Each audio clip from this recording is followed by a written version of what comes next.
जिनके कहने पर चली थी भारत में आजादी की आंधी, फिर क्यों कहते हैं मजबूरी का नाम महात्मा गांधी। दोस्तों, हमारे राष्ट्रपिता महात्मा गांधी, जिन्होंने अपनी लाठी के दम पर अंग्रेजों को भारत से बाहर खदेड़ फेंका था, जिनके अहिंसक आंदोलन की चर्चा आज भी हमारे रोंगटे खड़ी कर देती है, और जिन्होंने देश की आजादी में एक महत्वपूर्ण भूमिका निभाई थी। लेकिन क्या आप जानते हैं कि वही महात्मा गांधी भगत सिंह, राजगुरु और सुखदेव की फांसी रुकवा सकते थे, लेकिन उन्होंने ऐसा नहीं किया। मगर क्यों? क्या बापू कमजोर ना पड़ते तो भारत को 1920 के दशक में ही आजादी मिल जाती?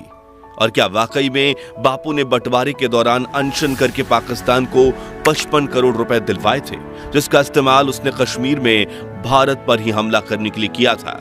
जानेंगे गांधी बापू से जुड़ी कुछ अनसुनी कहानियां। आज के इस दिलचस्प वीडियो में पता लगाएंगे कि क्यों कहा जाता है मजबूरी का नाम महात्मा गांधी।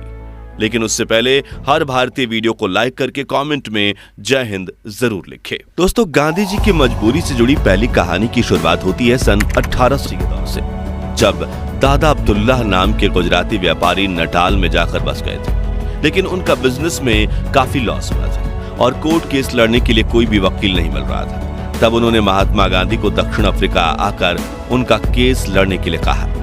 अब गांधी जी के पास भी भारत में कुछ खास काम नहीं था, इसलिए सन 1890 में वो साउथ अफ्रीका चले गए। इस दौरान जब वो ट्रेन में सफर कर रहे थे तो उनके पास फर्स्ट क्लास की टिकट थी, लेकिन उस वक्त फर्स्ट क्लास में सिर्फ गोरे लोगों को ही बैठने की परमिशन थी। इसलिए टीसी ने गांधी जी को अपमानित करते हुए थर्ड क्लास कंपार्टमेंट में जाने के लिए कहा। लेकिन गांधी जी अपनी जिद पर अड़े रहे कि मेरे पास तो फर्स्ट क्लास की टिकट है। जो सुनकर ट्रेन में सवार अंग्रेजों को गुस्सा आ गया और उन्होंने अगले स्टेशन पर गांधी जी की पिटाई करते हुए उन्हें फर्स्ट क्लास कंपार्टमेंट से बाहर फेंक दिया।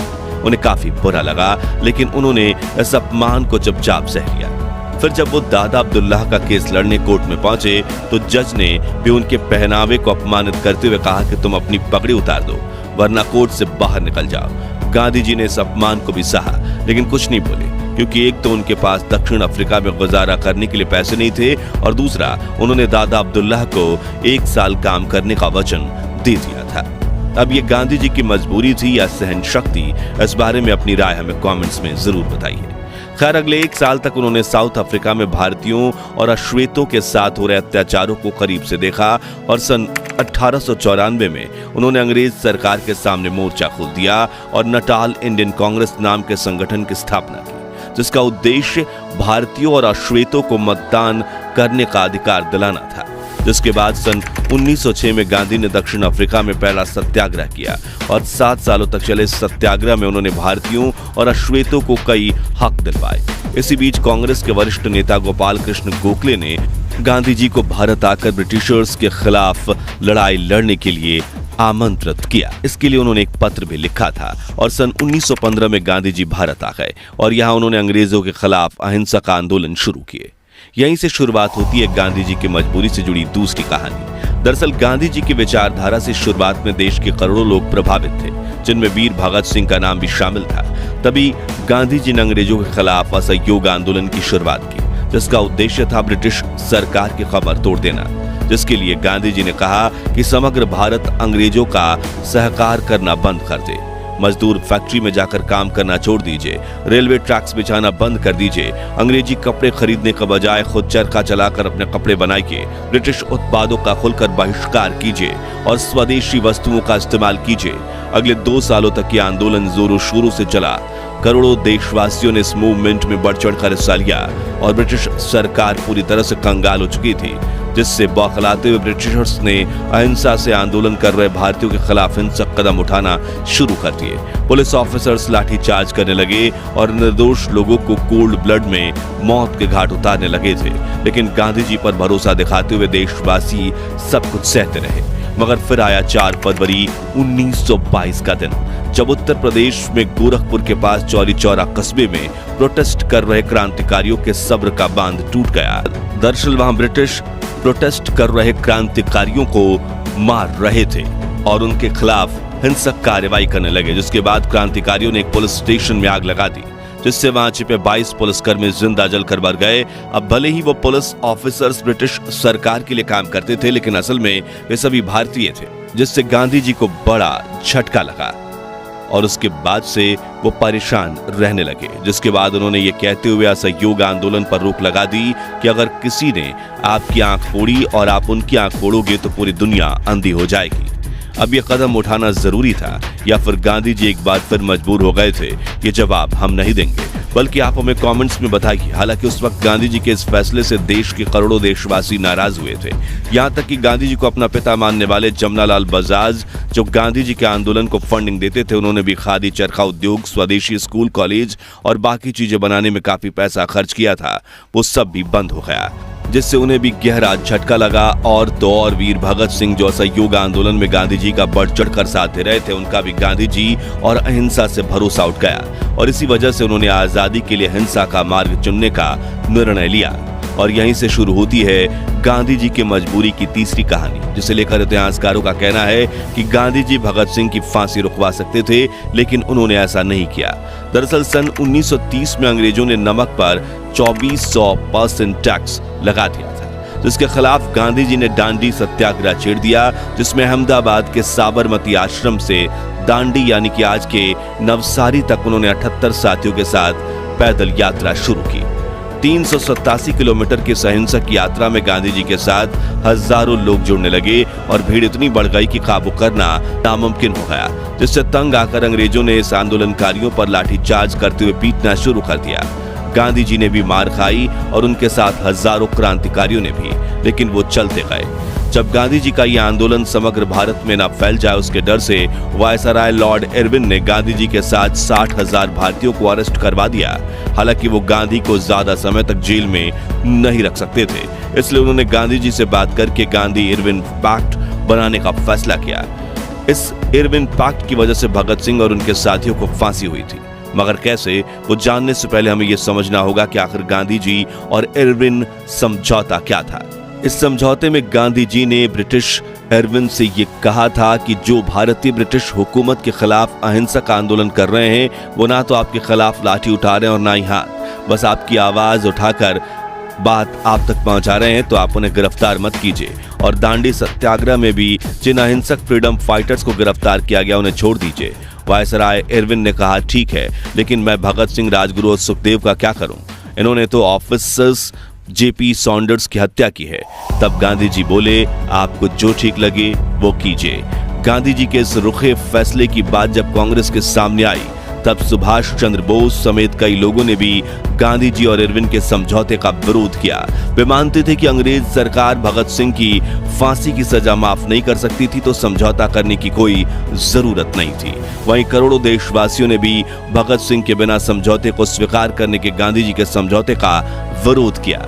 तभी अपना पक्ष रखते हुए गांधी जी ने किताब स्वराज में लिखा, मैं जितने तरीकों से वायसराय को समझा सकता था, मैंने कोशिश की। मेरे पास समझाने की जितनी शक्ति थी, वो मैंने इस्तेमाल की।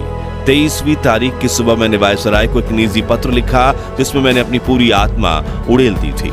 हालांकि अगर हम इतिहासकारों की माने तो 23 मार्च 1931 के दिन वायसराय को चिट्ठी लिखने का कोई फायदा नहीं था, क्योंकि तब तक तो बहुत देर हो चुकी थी और शायद गांधी जी ने यह चिट्ठी सिर्फ अपने बचाव में लिखी थी ताकि देशवासी उनका साथ दें, बल्कि असल में वो वायसराय इरविन ने समझौते के वक्त गांधी जी को यह तक ऑफर दिया था कि अगर आप भगत सिंह से ये कमिटमेंट लेकर देते हैं कि वे ऐसी हरकत दोबारा नहीं करेंगे, तो मैं उन्हें छोड़ भी दूंगा या फिर सजा तो कम करवा ही दूंगा।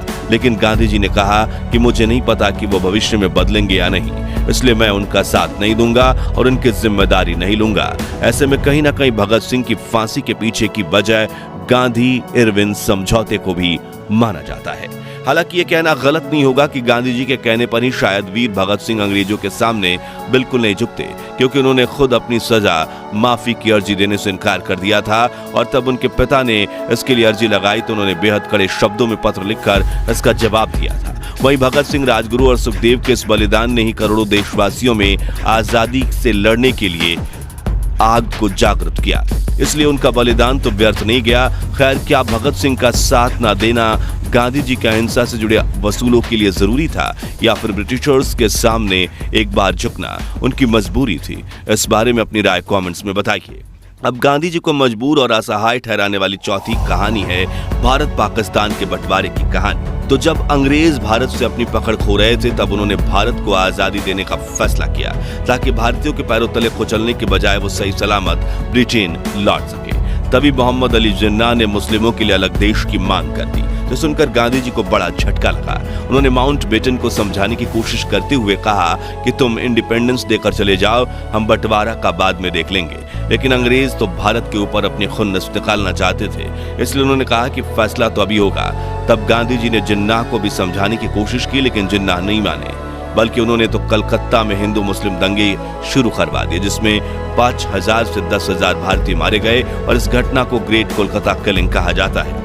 मगर इतना सब होने के बावजूद गांधी देश के टुकड़े नहीं होने देना चाहते थे, इसलिए उन्होंने जवाहरलाल नेहरू और सरदार पटेल से कहा कि बंटवारा मत होने दो, बल्कि हम जिन्ना को ही अखंड भारत का प्रधानमंत्री बना देते हैं। लेकिन नेहरू पटेल दोनों इसके खिलाफ थे, क्योंकि अगर जिन्ना प्रधानमंत्री बनते तो वो देश में बाकी जातियों के लोगों का जीना हराम कर देते।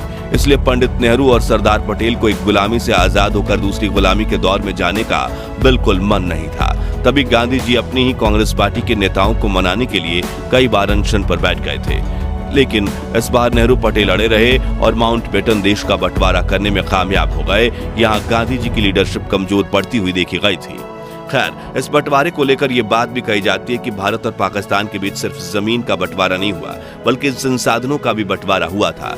इसी वजह से तय किया गया कि बड़ा देश होने के नाते भारत पाकिस्तान को 75 करोड़ रुपए देगा। यह समझौता भारत और पाकिस्तान की सरकारों के बीच हुआ था। भारत ने पाकिस्तान को 20 करोड़ की पहली किस्त भी दे दी थी, लेकिन तभी पाकिस्तान ने कश्मीर पर हमला कर दिया, इसलिए भारत सरकार ने पाकिस्तान को दी जाने वाली दूसरी किस्त को रोक दिया। लेकिन माउंटबेटन भारत पर पाकिस्तान को बाकी पैसा देने के लिए दबाव डाल रहे थे। तभी गांधी जी ने सरकार के सामने पाकिस्तान को 55 करोड़ रुपए देने के लिए अनशन कर दिया। इसी वजह से भारत ने पाकिस्तान को पैसे दिए थे। हालांकि कुछ इतिहासकार कहते हैं कि गांधी जी उस वक्त सिर्फ हिंदू मुस्लिम दंगों के खिलाफ अनशन पर बैठे थे और गांधी के उपवास को खत्म करवाने के लिए बनाई गई समिति द्वारा गांधी जी को दिए गए आश्वासनों में पाकिस्तान को पैसे दिया जाना शामिल नहीं था। अब असल सच क्या है वो बात तो इतिहास के पन्नों में कहीं दफन है, लेकिन बंटवारे के दौर में गांधी जी को कई वरिष्ठ नेताओं ने मजबूर बापू कहा था। दोस्तों, आजादी के आंदोलनों में ऐसी कई घटनाएं हुई थीं जिसमें गांधी जी के निर्णय कमजोर पड़ते दिखे थे। इसलिए आज भी कई विशेषज्ञ कहते हैं कि मजबूरी का नाम महात्मा गांधी।